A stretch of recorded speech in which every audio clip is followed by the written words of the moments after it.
May mga pangarap ka din ba na gusto mong marating? Paano mo mamararating yun?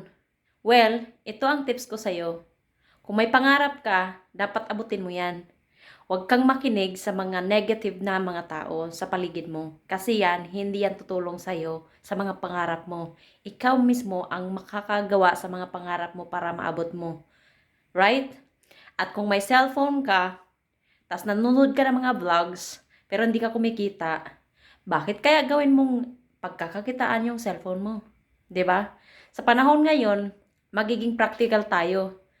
Sa social media, madami tayong pwedeng gawin. Tulad ng nanonood tayo ng mga vlogs, pero hindi tayo kumikita, 'di ba? Pero pwede mong gawin 'yan, ikaw mismo ang gumawa nun para ikaw naman ang kumita. Kasi 'di ba? Pag nanonood ka, yung pinapanood mo na mga vlog, kumikita sila. Eh ikaw, paano ang strategy mo?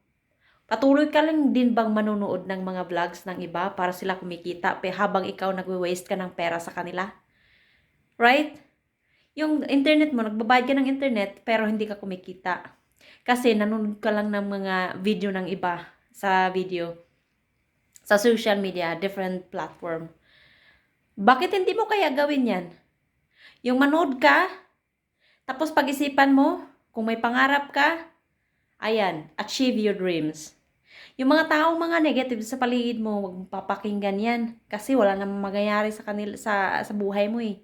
Wala silang may donate sa mga pangarap mo. Ikaw mismo ang mag-a-achieve nun. 'Di ba? Kaya think about it.